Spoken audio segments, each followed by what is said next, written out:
السلام عليكم ورحمة الله وبركاته. كم نقعد جفتو فاميلي نقعد كيسني الحمد لله نقعد عاد challenge سني قبل ندفنه أنا أول ناتشنا في جاكا دجاج هذا بالبلي أول ناتشنا في شير كوبلينج نقول أنا جبيسا سنجان لنا فاميلي يلته إيه والله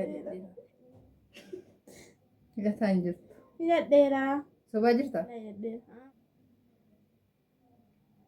سوبيني كا أكاد لا لا لشي يديران دزبي قرأ دوغا جبزي والله أكا كذا سيتا أكا إنجا جدا تمتين أكاد كتبته سلالو جرا لا لوتي قاب في ده كيسة جتا كي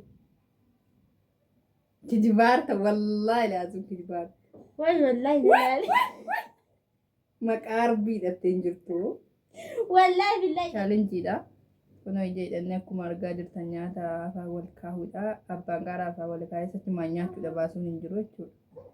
Innaa share copy link subscribe nu godhaan bira dhaabbadha. Qubaa kun nyaadhamu. Qubaa kun nyaadha jiraachuu qaaraatti nyaadha bismillah.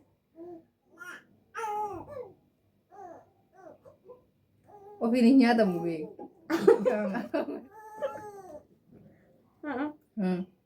Ana qubaa kootii nyaadha shi naan kennin fedhu. Ma challenge da jitan wallahi wannan kasi.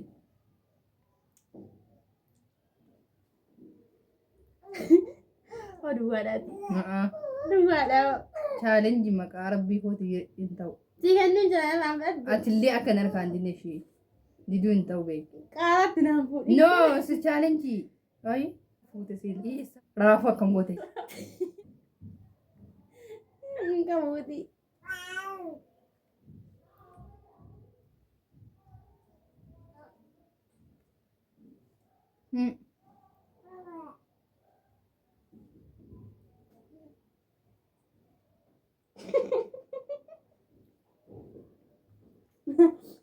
Nyaadha.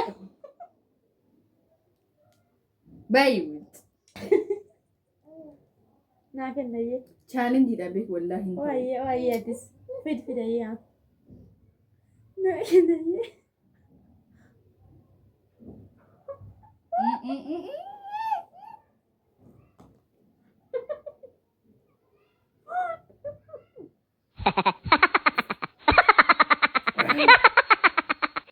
Rabla. Azabanya Yusuf Na gubdina fitta wallahi na gubdina fitta family la.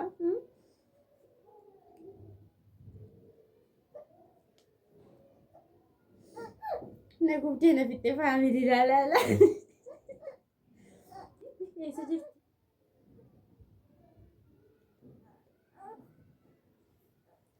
Eessa jiru? Gubdina yee nyaata. Naa kennaye. Challenge asiki wallahi nyaata qaaraa na nyaachisa. Keessaa fuute. Uzzu billaa keessaa fuute wallahi Maal fuudhan? Weessi kaa fuudhee gale.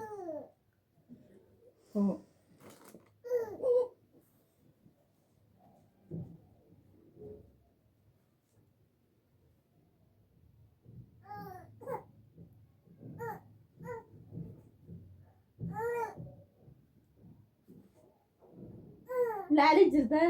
Maqaa lubbii ilaalaan jiru.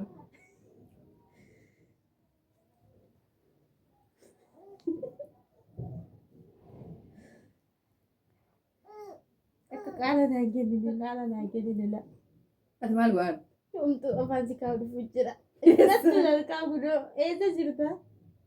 Baqataa hartaa?